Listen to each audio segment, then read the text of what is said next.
In this video, I'll show you how to create a clean and simple whip pan transition inside DaVinci Resolve.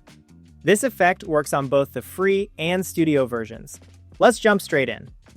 Start by selecting the cut where you want the transition to happen. Open the Effects panel on the Edit page, then use the search bar to look for the Push transition. Drag it onto the edit point between your two clips. Next, adjust the duration. A clean whip pan usually looks best when it's very quick, so set the transition to 2 frames on each side.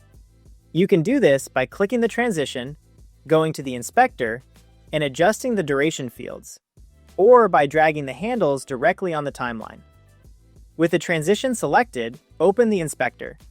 Change the direction to match the movement you want, either left, right, up, or down.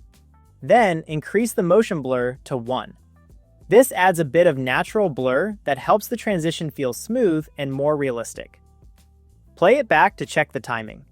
If you want a snappier feel, make the transition even shorter. If you prefer a slightly softer look, try adding a few more frames. That's it!